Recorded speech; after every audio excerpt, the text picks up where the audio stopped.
all the promises of God are yes and amen. Makita niyo yung ano na yun, yung kasiguraduhan na yun, no? Na kung saan ay ginagarantiya ng Lord ng mga bagay na kanyang pinangako ay kanyang tutupdin. In reality, the Word of God says, or the Bible says, that the eyes of the Lord runs to and fro, ibig sabihin sa buong daigdig, at tumitingin siya kung sino yung may pananampalataya at pagkilala sa Kanya upang ito'y Kanyang tupdin at gawin para sa Kanya. Okay? So, sa atin pong pagpapatuloy ng atin pong topic regarding the Holy Spirit ay naroroon. So, if there's somebody or anybody, lalo na sa mga magulang, na i-entrust mo ang iyong anak. Let's say sabihin natin, you're going somewhere, no? At ikay mawawala, kanino kaya mo i-entrust ang pangangalaga sa iyong mga anak na may iwan? The very common factor is that doon sa kakilala mo. Doon sa tao na kung saan kilalang kilala mo. Hindi mo i-entrust ang iyong mga anak doon sa mga taong hindi mo gaanong kakilala. Kaya kahit nga sa relatives, pinipili mo rin kung sino doon sa relatives talaga ang merong concern at pagmamahal. Bagamat ganun pa man, so tayong mga tao, we are always limited in all things, no? So, hindi naman tayo lahat, halimbawa sa eskwela, hindi naman natin mapapatnubayan ang ating mga anak sa kanilang pag-aaral o saan man sila dumako. But there is one person of the Godhead Trinity na kung saan we can entrust everything to Him because siya yung may kakayanan, no? Na tayo ay patuloy na patnubayan at saan man tayo dumako, siya ay parating naroroon. Okay. So makikita natin mga kapatid as we continue, sa umagang ito ang ating titingnan naman is the Spirit's work from creation to Bethlehem. Bakit ba natin pinag-aaralan ito? Isang bagay lang, para makilala mo ang Espiritu Santo sa buhay mo, sabi nga natin sa other word is maging well-versed ka upang sa ganun confident ka ngayon sa iyong pananalangin, let's say sabi natin over sa iyong mga anak, Panginoon, ako po ay nagtatrabaho, Panginoon, ako dito sa tahanan, pero ang aking dalangin, patnubayan mo ang anak ko. As tulad ni Job na ginagawa niya doon sa Book of Job na kung saan siya ay nag-aalay sa Lord at siya ay nananalangin para sa kanyang mga anak. So napakahalaga talaga rin ng isang role ng isang magulang ang pananalangin kasi hindi sa lahat ng panahon naririyan tayo. Tama po ba? Kaya sa isang banda rin mga kapatid, I read an article regarding yung isang taong sabi na may edad na, magulang, kung saan naghihingalo na, no, kaya meron siyang sakit at karamdaman. Ang sinabi doon, why these people ay napoprolong yung kanilang agony, yung kanilang paghihirap, no? Kasi in the mind of them is, ang inaalala nila yung kanyang mga anak, no? Yung para bang, kumbaga sa isa, no, paano na, sino na ang tutulong sa anak ko, lalo na pag merong sa family kasi, more on lean kasi ang puso, especially ng nanay, doon sa medyo, sabihin natin, hindi ganun ang abilidad ng kanyang anak. Sabihin natin, medyo kailangan ng assistance, no? Kasi parang medyo, kung saan siya yung pinaka-weak among the families. Kasi ang magulang, hindi siya na masyadong na ano doon sa mga strong no? Yung alam niyang lumalaban, alam niya yung kayang ipagtanggol ang sarili, but for the weak person, andun ang kanyang puso. Now, the reason why ang ating makikita natin ang mga naghihingalo, ng mga magulang na may sakit karamdaman, they prolong the agony kasi sa kanilang puso, iniisip nila, paano na ang anak ko? Sino na ang mag-aalaga sa kanya? Sino na ang magsusustain sa kanya? Kaya siya ngayon sa kanyang kakayanan, gusto pa niyang i-prolong yung kanyang buhay. Para doon lamang. Kaya ako sinasabi ito because wala siyang ma-entrust, no, na person kung sino yung mga ngalaga doon sa kanyang mga anak. And that is the reason why naproprolong ang kanilang paghihirap because of that. But dito sa ating tinatalakay, it is the Holy Spirit that if you know Him, we can entrust everything to Him. No, sa lahat ng sabihin nating bahagi ng ating buhay, ano man ang ating possessions, ano man yung mga bagay na meron tayo, we can entrust the Holy Spirit that He is there, na kayang pangalagaan ang bawat isa sa atin, even our lives, no? Pwede nating ipagkatiwala sa Holy Spirit. And that is the reason why we are digging ang katauhan ng Holy Spirit upang sa ganun, mas maging matatag ang ating pagkilala sa Kanya. So sa mga nakaraan natin pag-aaral, we study the Trinity, na kung saan God is only one, but three in person. No? Hear, O Israel, the Lord is one, the Lord God is one. So, hear, O Israel, the Lord thy God is one God. No? Yung one na word na ginamit doon, echad in Hebrew, ay tumatalakay sa isang unit, a compound in a singular form. Kaya doon, pag susuriin mo pa lang, medyo kasi ang Israel kasi during that time, nung ibinigay yung mga talata na yun, they are too young to understand the doctrines of the Trinity. Bata pa kasi, yung bago pa lamang yung bayan ng Israel na isinilang. Pero doon sa word na yon, Hear, O Israel, the Lord thy God is one.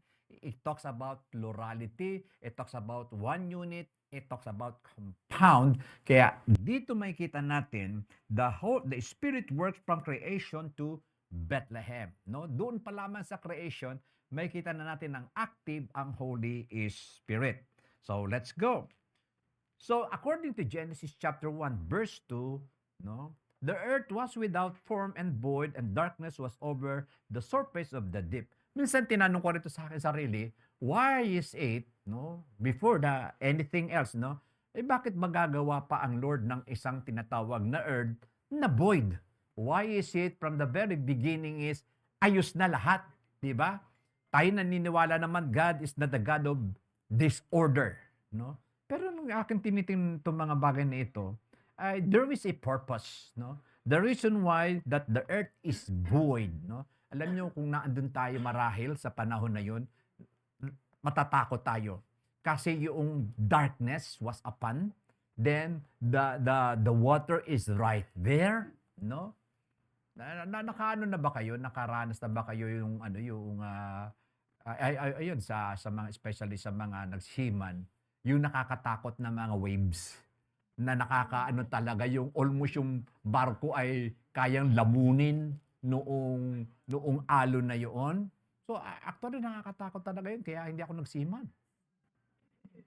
Takot ako doon, di ba? Kaya hindi ako nagdadrive.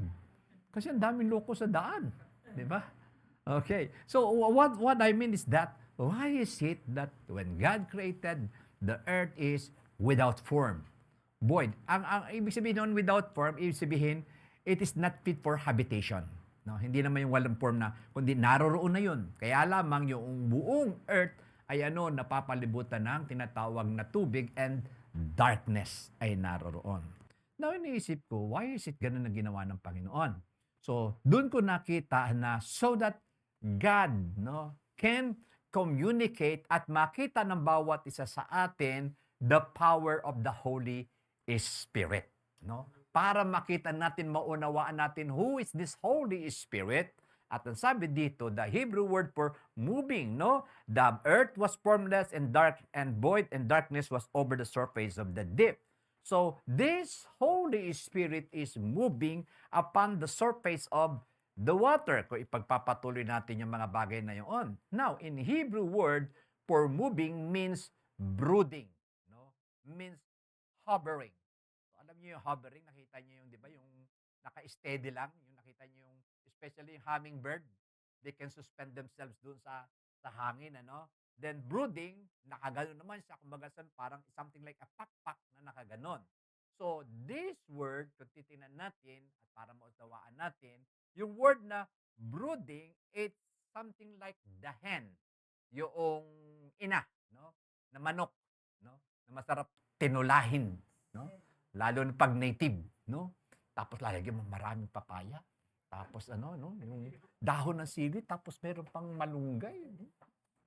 Tapos bago yung bigas mo. Ay, pambihira. Oo, yung bagong ani, no? Actually, hindi yun ang focus natin, ha? Okay. So, ibig sabihin din, yung inahin, nakita nyo na, ang pinakikita dito, brooding, it means sabihin, yung nililimliman niya, yung kanyang mga itlog. So, yung word na yun, ibig sabihin, okay, hatching and bringing forth a new life. The reason why the hen brooding upon the so-called the eggs to bring forth life doon sa itlog. 'Di ba? Yung init ng katawan niya by the miracle sabihin natin of nature, pag inupuan niya yon, yung init ng katawan niya, yung itlog na naroroon, nag-i-start mag-form na pagiging chick. Now, ganun ipinakita dito when the Holy Spirit upon the surface of the depth of the water, naroroon siya, suspended siya, hovering, and ready to brood and to bring forth life dito sa planet Earth na ito. Kaya from the very beginning, tama ang sinabi doon that the Holy Spirit is part of the so-called creation or tinatawag na pagkikreate o paglalang ng mga bagay. The Holy Spirit is not just a force, He is a person. Pinag-aralan na natin kasi siya ay nagtatampo, siya ay napipigilan, siya ay mayroong will na ibinibigay sa bawat isa sa atin. And the force, wala siyang ganung katatangian. He is a person. So, kaya makikita natin, if you are going to try to imagine, the entire earth is so dark, the water is surrounding the earth, and the Holy Spirit is right in there, brooding. Ibig sabihin, ready to bring forth life. Okay? Okay. Then, ang sabi dito, okay, the Holy Spirit brooded over the original creation of God for the purpose of filling it void, no? Ibig sabihin, alin yung kulang, no? Filling it void, okay, with life in various form. So may kita ninyo, actually kung babasahin ninyo ang Genesis chapter 1 and 2, actually ano doon ang Hebrew word din na ginamit is that yung tinatawag na feeling. Ibig sabihin nilamnan. May makita niyo from Genesis 1, doon sa ano na yon, yung word na pattern. Ibig sabihin nilamnan, isinaayos ang mundo. It is something like a sausage. Awa ko kasi yun nakakita sa inyo paggagawa ng sausage. Paggagawa kasi ng sausage, merong casing.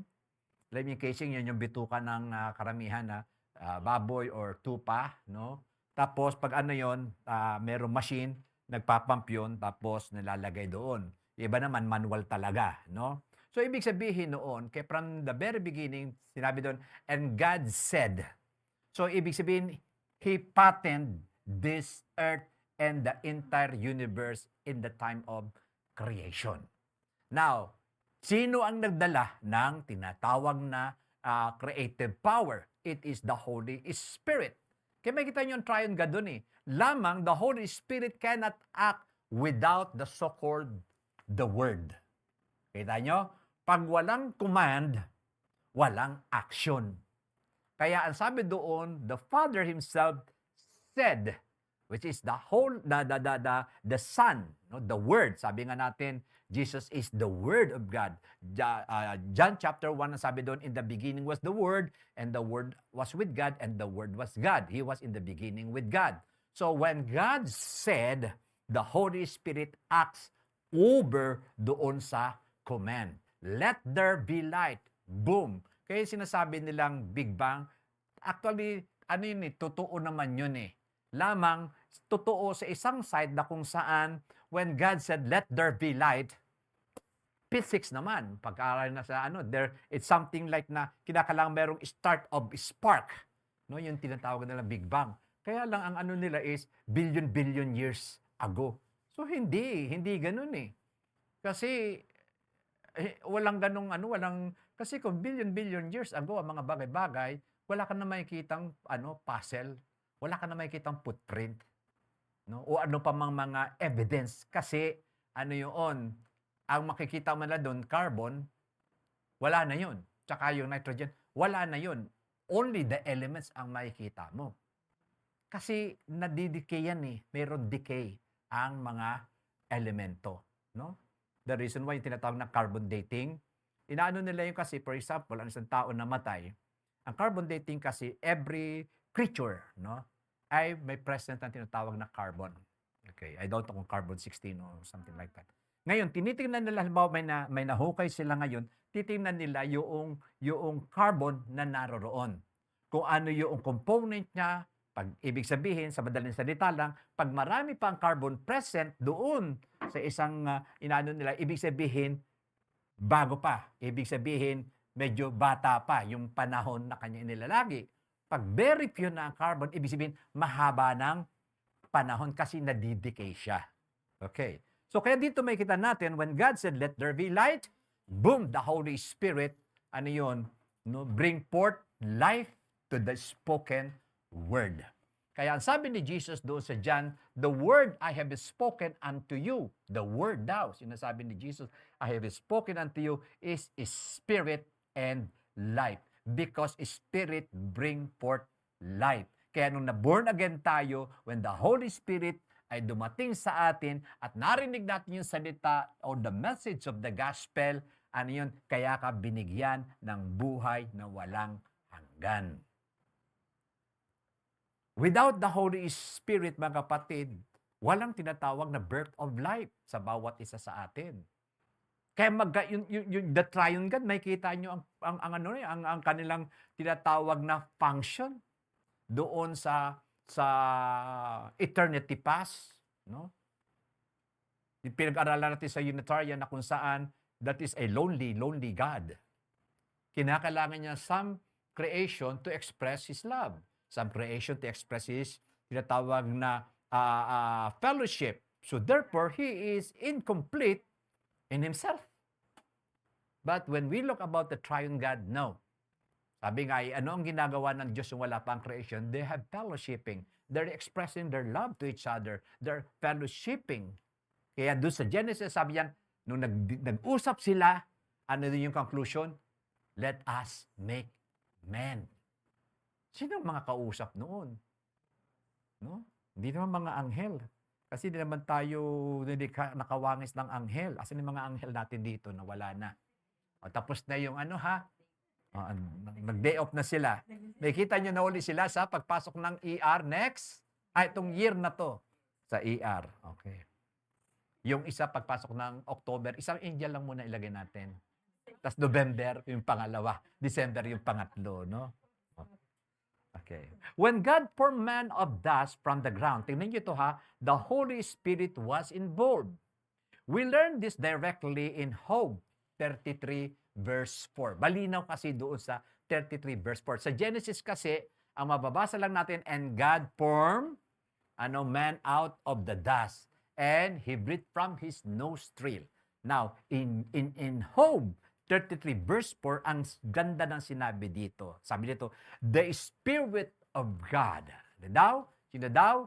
The third person of the Trinity. The Spirit of God has made me. No?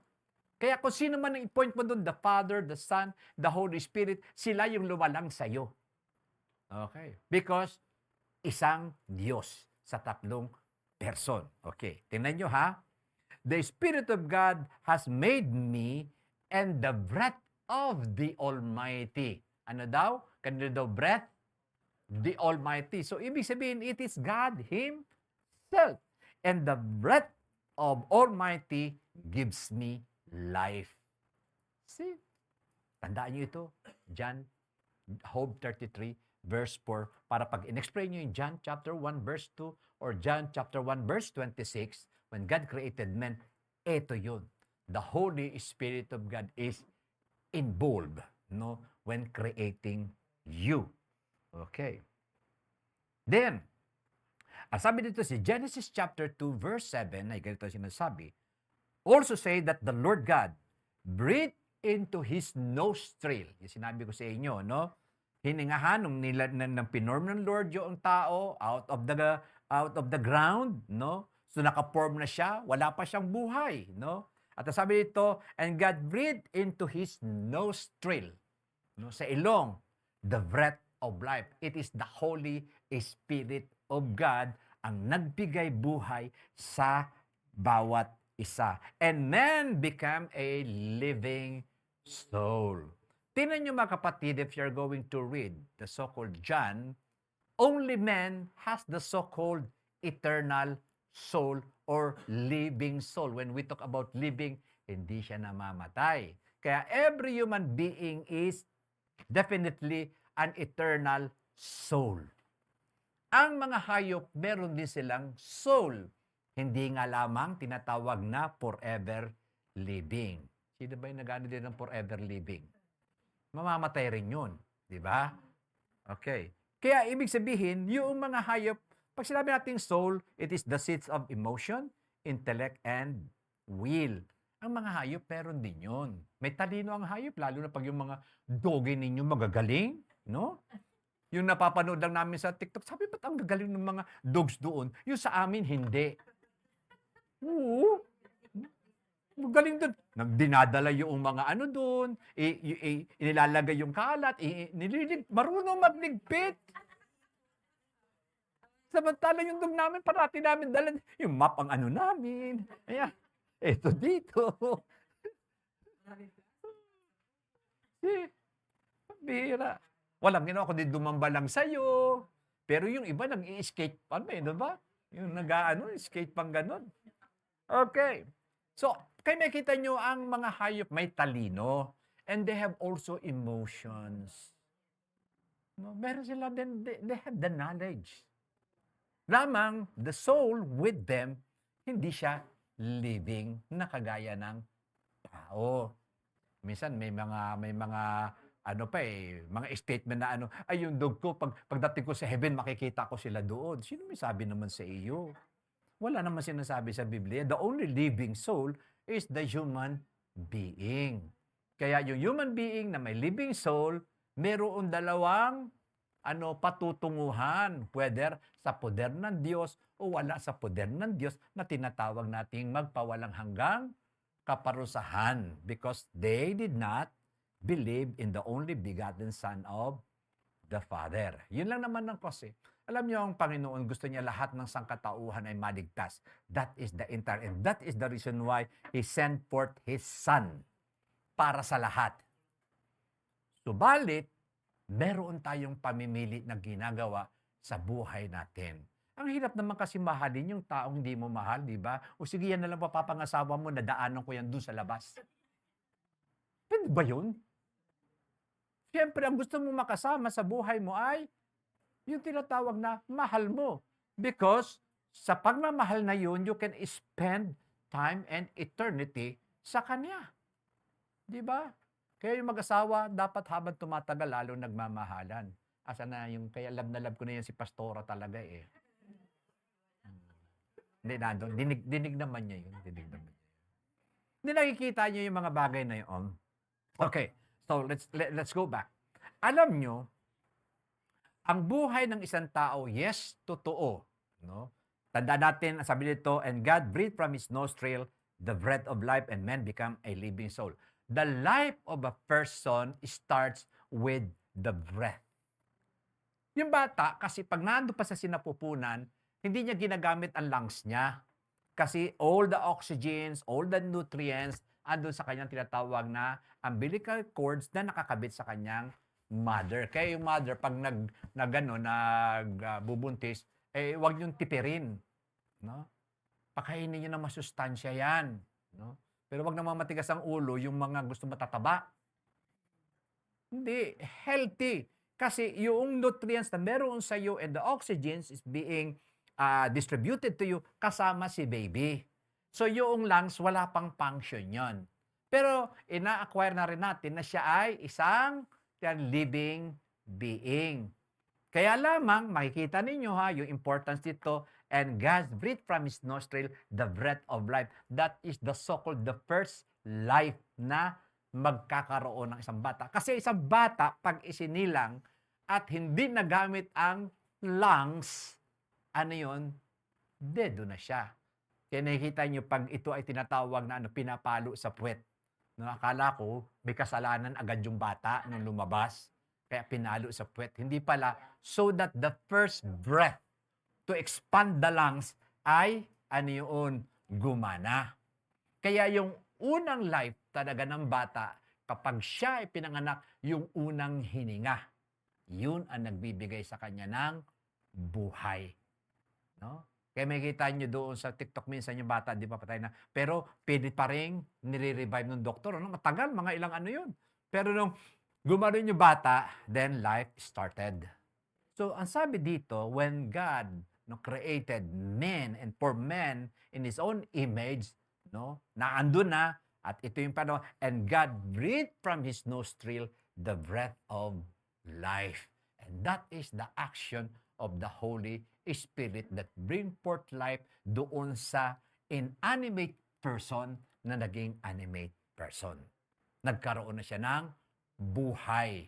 Nakakausap, may intelligence, may emotion. Kaya may kita nyo sa Garden of Eden, ano sabi doon? Ang Lord ay bumababa doon sa Garden of Eden para makipag-fellowship kay Adan at kay Eva. Kasi meron silang ganung capacity na ibinigay ng banal na Espiritu. Now, in Psalms 104 verse 30, ay ganito naman ang sinasabi. Okay. In Psalms 104 verse 30, carries our understanding of this Spirit in creation a step farther. Not only was the Spirit at work in the formation of the earth and the first man, but the Spirit is always the creator of life. So, ang life ay nanggagaling sa Spirit. Okay? So, hindi naman natin sinasabing para bang yung Father. No, no, no. Because they are triune God. No? Sila ay merong distinct function in the Godhead. Okay, tingnan natin. Okay. Thou, God, the sent forth thine Spirit, they are created, and thou dost renew the face of the ground. No? Nung dumating ang Holy Spirit, then the life form in the entire earth ay nagsimula. Pero titingnan natin ang relationship kasi when the Word of God being spoken, then the action of the Holy Spirit to bring forth life sa sinabi ay naroroon. Kaya may kita nyo from the very beginning, andun na yung tatlo. Hindi pwedeng isa lang. Bakit? Kasi ang sabi ng Biblia, Jesus is the Word of God. So, ibig sabihin, kung walang sinabi doon sa creation at the time of the book of Genesis, walang action ng Holy Spirit. No? Walang sinabi kasi yung Father kung ano yung gagawin, ano yung nais. Kaya may kita nyo, nung nagsalita yung Ama, then yung anak is God Himself, then the Holy Spirit bring forth life doon. Kaya sila yung tatlong person sa iisang Diyos. So, tandaan natin, hindi sila tatlong Diyos, ha? Tatlong person. Kasi pag sinabing person, kasi katauhan, Diyos nga sila eh. Tatlong being sa iisang Diyos. The essence. Okay. So, let's continue.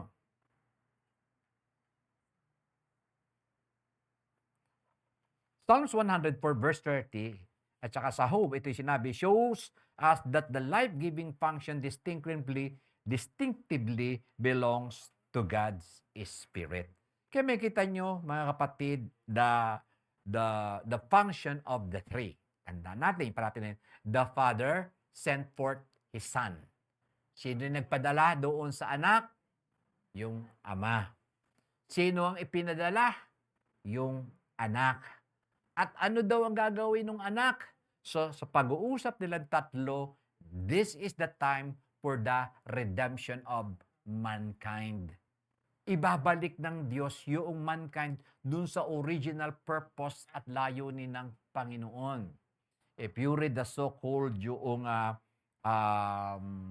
the book of the so-called dispensation, yung paradise lost, then in the book of Revelation, paradise regain. Doon sa paradise lost, nakita natin ang tree of life, nawala, di ba? Pero pagdating nyo sa book of Revelation, andun yung tree of life before the throne of God. Ngayon, ang layunin talaga ng Panginoon is to bring back human into kanyang puder. Kasi yun naman talaga ang purpose ng tao to have fellowship with God forever and ever and ever. So yun ang layunin. Walang kumbaga sa ano ay tawag dito, ni a hint of na kung saan ay iko-condemn ang person. Ayaw ng Diyos yun. Sabi doon, ang gusto ng Panginoon that everybody must come into repentance. Pagsisisi. Okay. Now, tingnan natin ito mga kapatid.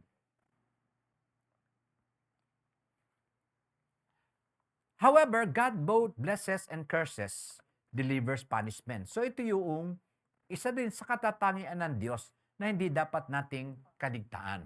God is a just God. Natin, He is righteous in His judgment. He is righteous in all things. Isang religious belief kasi na ganito ang kanilang pananaw, sabi nila kaya hindi sila naniniwala sa hell. The reason why kung bakit hindi sila naniniwala sa hell because upon the theology of them, sabi doon, God is love. Which is totoo naman, ang Diyos ay pag-ibig.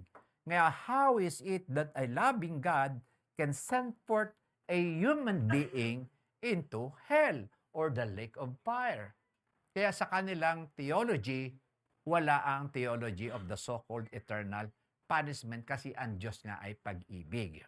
Now, sa isang banda, kung ganun ang ating i-embrace, inalis mo ngayon yung bahagi ng Diyos na pagiging matuwid o a righteous God o righteousness of God.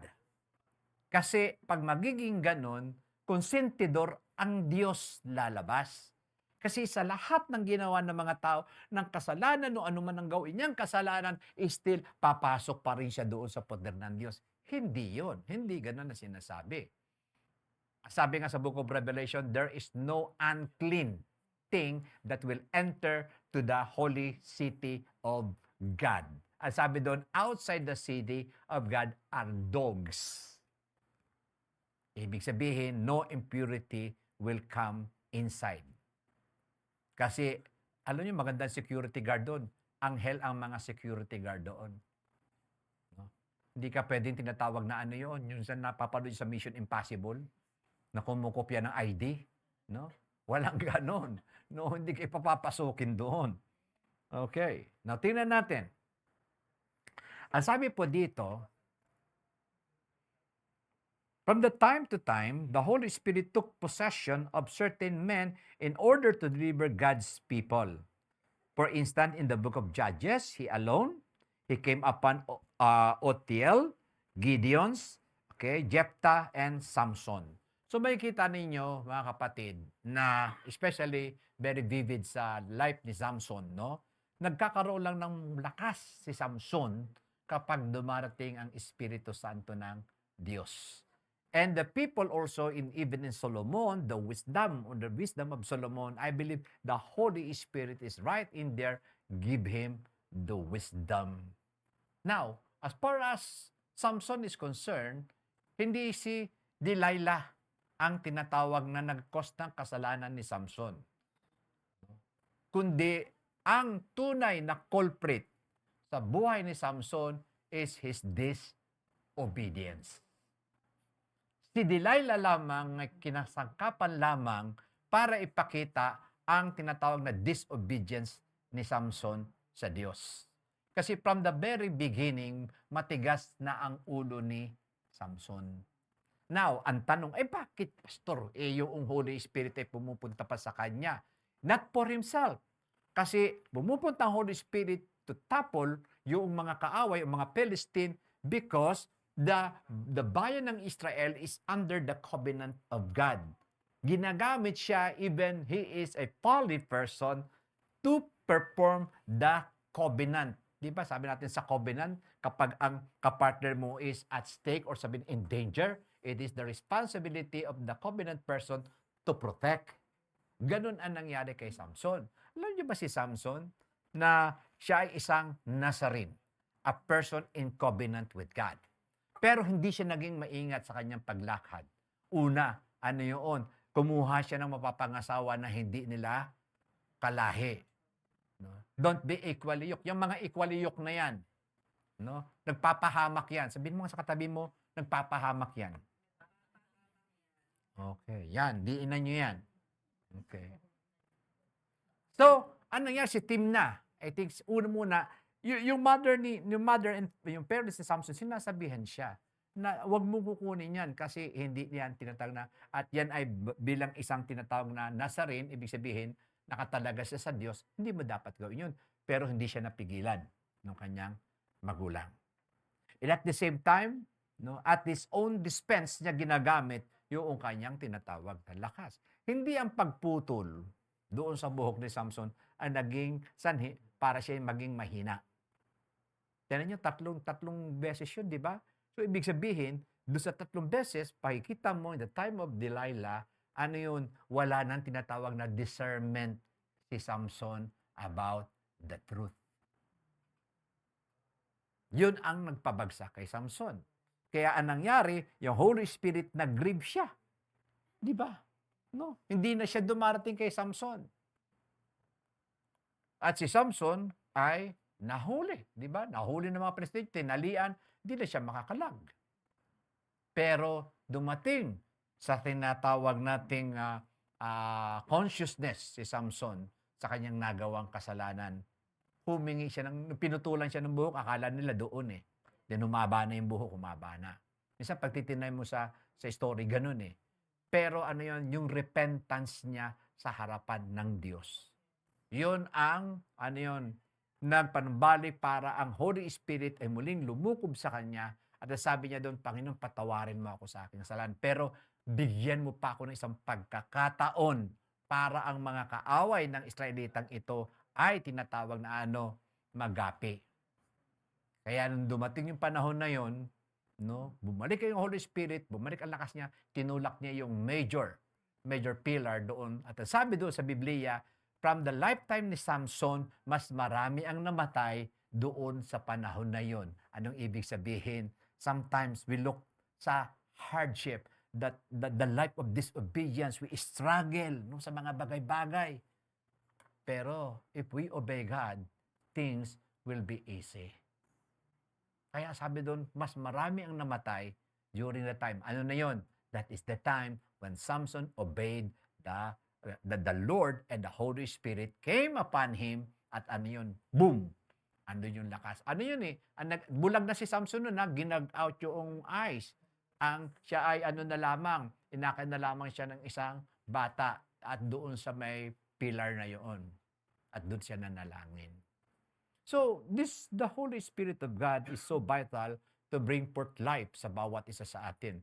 When you read the Word of God, mga kapatid, it is very important to welcome Him sa ating pagbabasa.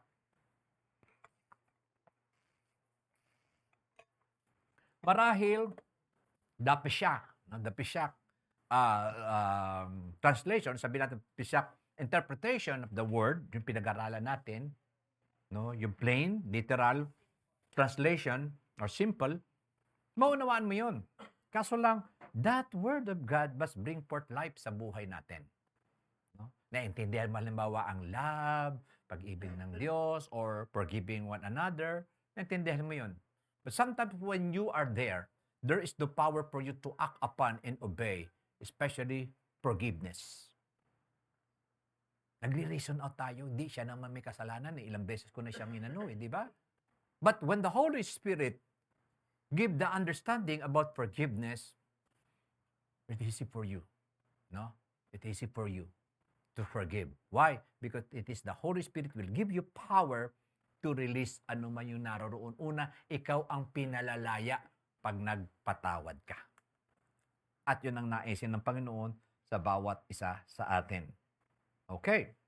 Then, sabi dito, the 3 main expressions used in the Old Testament for the work of the Holy Spirit on human being. 3 expressions daw ang ipinakita sa Old Testament sa Espiritu Santo na involved siya sa human being. No? Una, the word, He came upon. Ito yung madalas nating naririnig. Pag binasa mo ang buhay ni Samson, ni Jephthah, no? At saka yung mga skilled person, no? Na kung saan at dumating ang Espiritu Santo sa kanila. Yun. And came upon men. Then the Spirit of came upon Zechariah. Nakita si Zechariah? Siya yung, sino si Zechariah? Siya yung father ni John, no? Dumating ang Espiritu Santo sa kanya, ipinaunawa, no? Then, that is in 2 Chronicles 24:20. Pangalawa, he rested on men, no? Ibig sabihin siya ay nanahan doon. So, even in the Old Testament, tandaan natin, there is no such permanence, no residence ang Holy Spirit during the Old Testament. Yes, nananahan siya just for a period of time. Gusto ko linawin yon because only when the person is being redeemed, nung tinubos ni Kristo, no, itong katawan na ito na batbat ng kasalanan, pinatawad, hinugasan, naging matuwid sa harapan ng Panginoon, doon na nagkaroon ng permanent residence ang Holy Spirit. Pero sa Old Testament, wala. Kasi wala pa yung final redemptions sa pamamagitan ni Heso Kristo. Kaya sabi doon, the Holy Spirit is right within you na makakasama mo till the end of the age. No, kasama natin ng Holy Spirit. So kaya sabi dito, he rested on men. Okay, makikita sa Numbers 11:25, no? The Spirit rested upon them. Especially mga ginagamit ng Panginoon to give wisdom, no? Mga wisdom. Yan, inaano ng Panginoon yan. Then in Exodus chapter 31 verse 3, yung pangatlo is, I have filled him with the Spirit of God.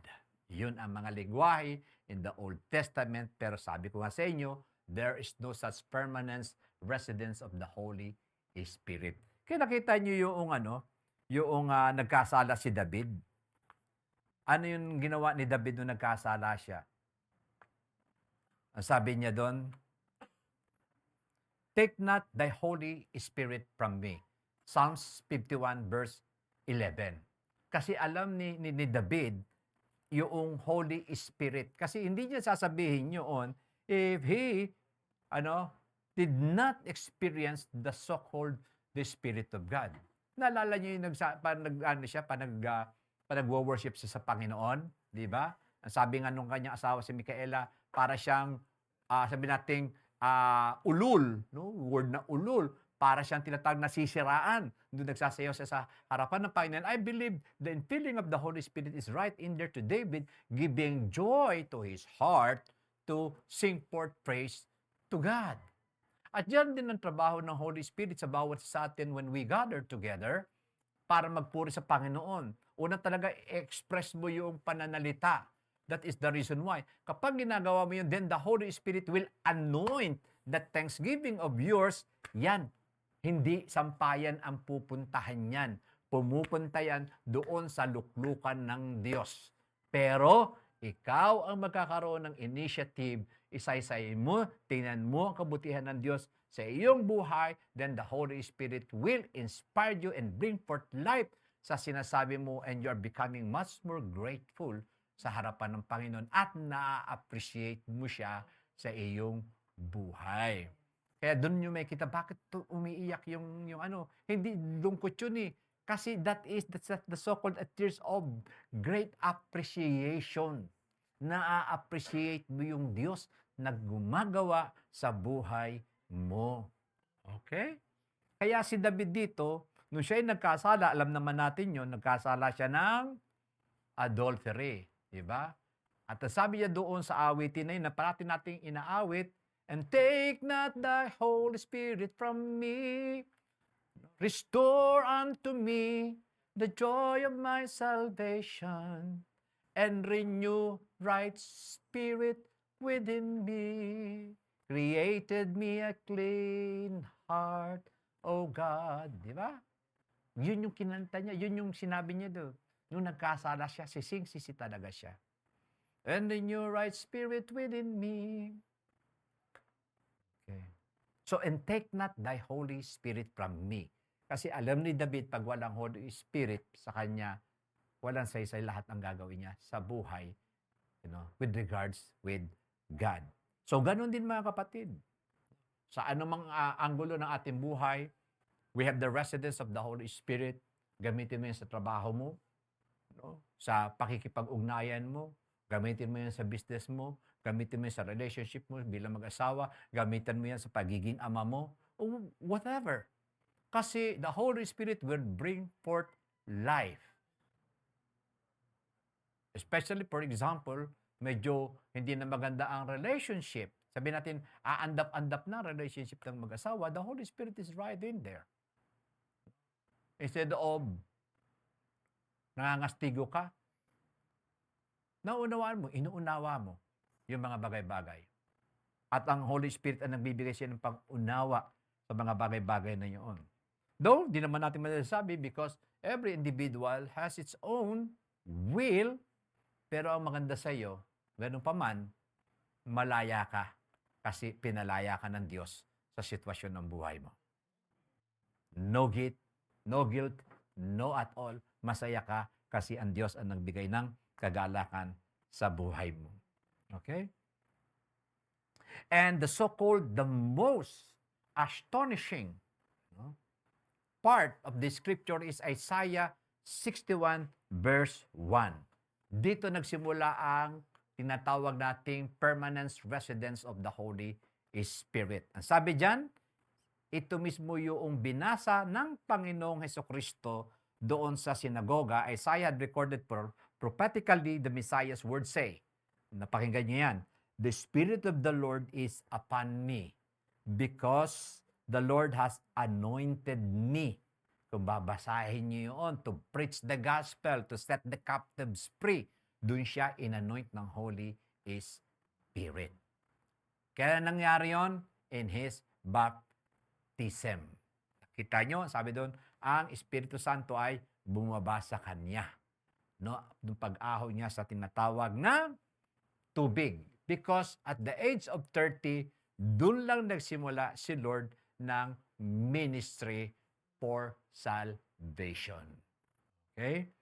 Yung sinasabi ko at pinapaunawa ko sa inyo, anong kahalagahan ng water baptism? Dinadala ka sa another door or chapter of your life. Ang puri na pagsunod mo sa Diyos. Okay?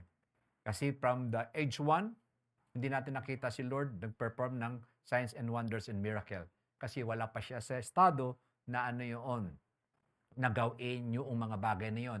Pero nung simula siyang binautismuhan, no, ito na yung sabi natin, ito yung, kumbaga sa ano, ito yung binatang life mo, andito ka na ngayon, yung binautismuhan ka, ito na nakatalaga ang buhay mo to die on the cross for the salvation of mankind. Okay, kaya sabi dito, the Spirit of the Lord is upon me because the Lord has anointed me. May kita niyo mga kapatid, the word is anointed. Ang Espiritu Santo mga kapatid ang nagbibigay ng makalangit na kakayanan. I can say that. Because anointed, ibig sabihin, itinalaga ka. Binigyan ka ng kakayanang mula sa langit. Kaya nga, anointed musicians, anointed singers, anointed media, anointed every ministry na meron ang church, the anointing of the Holy Spirit is very, very important. The same din, anointed congregation. Bakit? Kasi magluluhog tayo ng pasasalamat sa Diyos and at the same time, makikinig tayo ng salita ng Lord upang ito ay tumanim sa ating puso at kaisipan. We need the anointing of the Holy Spirit. Without Him, mga kapatid, tayo ay nagkakaroon lang ng social gathering dito. Without the Holy Spirit, it's just a social gathering. Nagkakantahan lang tayo, masaya lang tayo, pero there is no life na napuproduce sa ating pagsasama. Kagaya kahapon, kahapon kasi ay nagkaroon ng gathering lahat yung buhatsi. Nasa 300 na yata yung nandun kami. Ako yung nakatalaga doon sa invocation. So far, the Lord is good naman. Pero yun? So sa gathering na yun, ang binigay ko sa kanila is, the Lord is good, that every good gift that comes from the Lord, pero mahalaga na kung saan ay tayo ay tumalima at tayo ay patuloy na kumilos. Ang content ng aking panalangin ay First, siyempre yung pamunuan ng buhatsi. Kasi problema talaga yan eh. Yung sa mga ano na yan. Tapos yung mga local, sabihin natin mga villages na mga HOA, pinalangan natin yung mga officers na yon, they need wisdom that comes from the Lord. No? Nung nagkausap nga rin ako, isa sa ating mga kakilala ding presidente ng HOA, masakit talaga sa ulo sa kanila mga hindi nagbabayad. May mga hindi nagbabayad ng monthly dues. Pero they want the service. Yung mga bagay-bagay. No? At isang bagay na sinabi doon ni Mayor, o nga pala, to add on, yung mga nagbayad ng amilyar from October to November, exempted na po tayo sa 1.5. Yun, December lang ang magbabayad ng 1.5. Pero yung tayo na October to November, wala na po yun. Yun, libre po yun. So mag-start lang yun nung December na in-announce niya yung 1.5 is active. Kaya pagkaano po, just for the sake of discussion, October pa lang po magbayad na kayo ng amilyar ninyo. So that you can gain the so-called 20% discount. Okay. Pagdating ng November, nagiging 15. Pagdating ng December, 10. Pagdating ng January, 5. Ganun lang. 5 lang yata.